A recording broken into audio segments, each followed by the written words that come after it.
Libra, happy solar returns. This is your October 2025 soul story. If you have a sun rising or moon in the sign, it's your reading. Thanks so much for joining me on the channel. We're opening up for you in your birthday month with the energy of the Ace of Pentacles. Now, I think it's about really seeing where you're going to have landed this month of October. A major perspective shift will be underway for you through the course of this month, and there will no doubt be ongoing rearrangements that are happening. And I think that the approach that you have this month, the attitude that you're bringing, is just like, okay, I am where I am and this kind of is what it is. But at the same time, like, even though there has to be that layer of acceptance, there's also still this larger part of you that's pushing for the things that you know are meant for you, are right for you, are still desired by you. And you kind of have like a whole new sense of drive and purpose coming along with it. So it's definitely an interesting combination of energies. And in some ways, I think, you're going to be returning to things, but at the same time, there's this suggestion that something new is coming online. And in a way, you just have to kind of bring it to life first, almost like rough draft. You get to tidy it up, you get to polish it, you get to kind of make it into what you absolutely want it to be at a later stage. But perhaps there's something just about the timing and the inspiration and that sense of just like, okay, I need to go work on this, or I need to act upon this like now. So I think you'll kind of have that call, that urgency in a way, in some regard, as you come into this solar returns. Now, we're seeing some of the goddess asteroid energies shifting early on in the month. Juno moving into the sign of Sagittarius on the 1st. Remember, she's ruling over partnerships, arrangements, marriages, business agreements. And in Sagittarius, you're seeking the freedom, right? You're looking to the bigger horizons. We also have Pallas Athena coming out of retrograde in Aquarius and then shifting direct on the 4th. And there's something about October in its planning phase. I almost feel like it takes over in 2025, like what September normally gives us. But because we had those wild card eclipses last month, it almost feels like this is more of the sigh of relief and sort of returning to something and, back to the detail, back to basic, in a way that, you would have more expected or maybe have witnessed in previous years. Now, we're also going to see Mercury shifting into Scorpio on the 6th. So again, there's this kind of need to sort of take care of things, taking care of the paperwork, taking care of the trail, taking care of the things that honestly, like, left unchecked, can be the source of confusion or uncertainty, or can blow things up, or can put things out of context. So early on in the month, I want you to pay attention to that. It also feels to me like you've got a number of options on the table, okay? So even if there are circumstances or scenarios that maybe even left you feeling a bit high or dry, or a bit like, well, what next? Or what the heck, am I supposed to do with this? Or what now? But there's definitely this feeling that just give it time, right? Even if you're sort of staring into the abyss, or it feels like everything is, crickets, there's all of a sudden going to be like one thing after the next, building to a point where whatever it is that the area of focus you're meant to be having through the course of October, there's more than one thing to be considered or looked at. Now, we're going to have the full moon arriving in Aries on the 6th of the month. Of course, that illuminates your 7th house. And so there's that aspect of kind of leaning a little bit into, the shadow side of things. And it may be that you're having to face something by way of actually having a conversation, or within yourself, or in terms of what has come to light.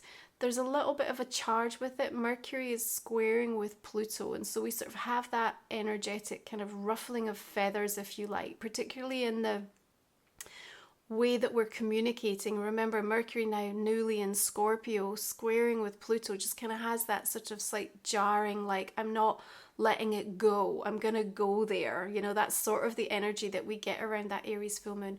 But at the same time, it can absolutely, you know, be harnessed, like that fire energy where we've got the seed of something new coming online for you.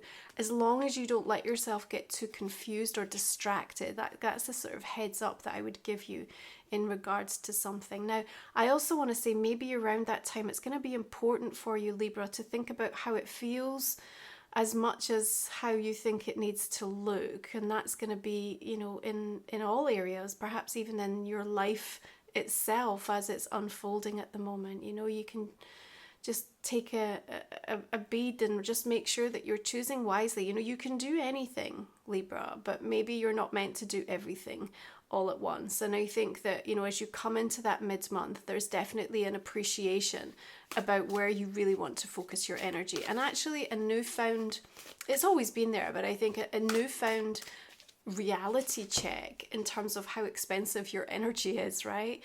And how you need to look after it. And the degree to which you are freely giving it, or where you're spending it, okay? We've got a nice date coming in on the 8th where Venus is sextile to Jupiter, and actually a whole run of sort of dates where Venus, your ruling planet, you know, is sort of working harmoniously and favorably with you. I like that as the Queen of Cups comes in. So the 8th just feels like you're able to resolve something, and you're leaning in and listening, and through that there's some sort of narrative that opens up that sort of helps you to feel good about something. Venus is then shifting into your sign on the 13th. That's the same day that Pluto stations direct, by the way, so it kind of feels that even what we had charged up around the 6th gets sort of smoothed over, or there's balancing out in regards to that. And interestingly, on the 14th, Venus is trining with both Uranus and with Pluto. So you're really going to feel that, and it's almost like that sort of transformative, you know, things need to be rearranged. I'm having this huge perspective shift. There's this new era feeling to things, but you're going with it. It just feels like you're able to kind of go with it.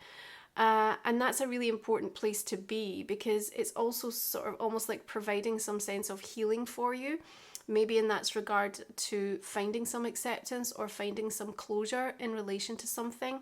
I also think it helps you to really let go of any reason that you may have to try to compare with anyone where you are in your life right now, you know, or even where you used to be. It just kind of gives you that permission to be very deeply present in the now, so that the insights can flow in for what your exact next step is going to be. And I think what that will also do, especially with that emphasis of you know, Venus coming into your sign, is really help you to find pleasure in the little things, you know, and return to perhaps things that, you know, had just got put on the shelf or fell by the wayside, and actually you realize how important they are in the grand scheme of things. And to other people they might not be a big deal, but for you they're everything.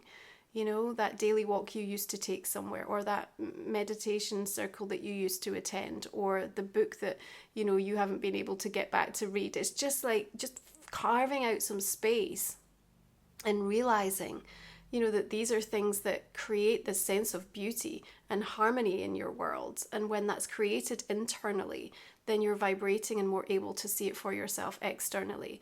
And I think that's what October can really support you with, you know, in terms of just stepping in with this new energy, kind of making sense of what your world looks like and feels like at this moment in time. And remembering, of course, time isn't always the thing that heals. It's usually at the moment that we find acceptance with regards to something. So we are going to move to your new moon in Libra on the 21st. And I really like this Ace and 7. It just feels like, you know, something is brewing, something is coming together in a way that you can appreciate the investment that was made, or the kind of wild card energy that spun you right round. And then, you know, as you realize where you've landed, it's almost like you're then able to see opportunity. Now, there's a sort of, it's not a slow like reveal, but you know, that there's something, and I think actually that's going to be quite welcome, considering the nature of how fast things have probably changed and transformed in your world, but there's definitely a more measured, sort of anchored feel to this earth energy coming in for you. And so around that new moon, I feel like the deliberate way that you are considering and reflecting on things and sort of seeing what was, what is, and kind of the new awareness that you've got, plus the experience, plus the new opportunities that are coming online, and it kind of puts you in this deep sort of thinking and considerate mode. And from a manifesting perspective, will be, of course, one of the most powerful new moons of the year for you. It's in your sign, but anyway, it just sort of feels like it holds a lot of potential and promise, because you've been able to catch your breath enough to actually kind of see the merit or the value in things. So super important. And then, of course, on the 22nd, we're going to be seeing Neptune, which is already retrograde in Aries, move back into Pisces. So that's both Neptune and Saturn now, almost like needing to finish up what began, when they initiated those cycles. And, there's something with that energy of the Emperor about you sort of taking back control of a situation. So maybe where, temporarily you were distracted, or other things have come in and changed the narrative, or changed the kind of rules of the game a little bit, but you step back in an Emperor energy. I really feel like this is a call to arms for you as you embody the archetype of what he represents, which is about the execution of the right strategy, the empowerment, the finding a sense of control, the knowing the right time to act, the discipline of self, the stoicism and resiliency, the holding of your position in regards to something. So as we finish up, we have to strengthen once more perhaps the boundaries that were, needing to be put in place. Once again, discovering within ourselves something that we went through and then momentarily forgot through the chaos and the craziness of this year, okay? So be aware of what starts to show up from the 22nd, over the coming days and weeks with that transit, because it is going to kind of pull your focus back around to something, okay? Saturn's already done it, but this is just going to add further emphasis to that. And of course, then we're going to see the sun shifting into Scorpio, and we're going to welcome your second house, where again, you're going to start to look at the real sense of value, and perhaps even a reconsideration in regards to, the way in which, from a material perspective, your outlook on life sits, like maybe the way that abundance comes towards you, or the things that you have around you. And so there's shifts and changes coming in. We've got the energy of death, so we know that, you could make a choice through the end of the month, or actually something that comes up that sort of really brings a sense of closure. But there's something about just, needing to take up more space. It's just like you realize that something isn't able to hold you. The container isn't big enough. You've outgrown it. You've reached the point where you're seeking something more, something different. And it almost feels like there has to be that sort of cracking point, right? I think what you've been through and how the energy of the last few weeks and months is, like I said, spun you around. It's just like there was a disorientation, and now that's starting to subside. And as you look toward the new landscape, it's almost like you're like, well, okay, of course that's got to give. Of course that's no longer. Of course this is not going to work for me anymore. And, there's a almost kind of matter-of-fact pragmatic energy, I think, supported as you link into that archetype of the Emperor to be a little bit more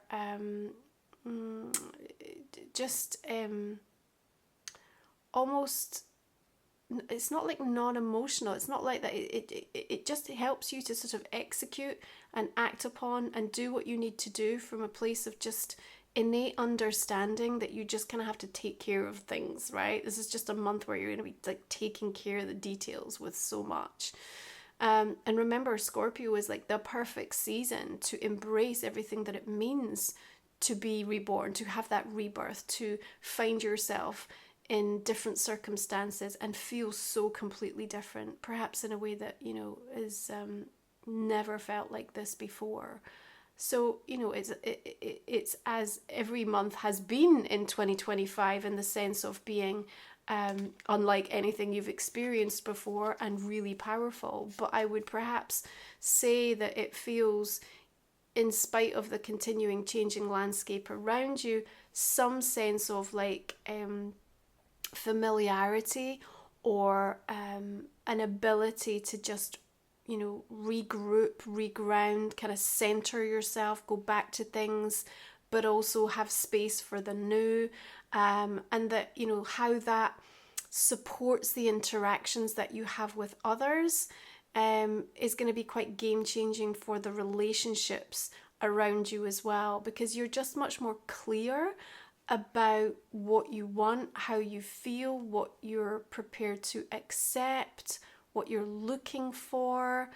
And I think that there's a sort of, okay, like, let's just agree to part ways, or let's just agree to not agree, or let's agree that this is exactly what needs to happen to make this happen. So I think that there's a little bit more of a sort of sense of feeling like people are open to one another and recognizing the changes in one another, and therefore having to honor the fact that everything has changed. So it's impossible to sort of have things defined as they were previously.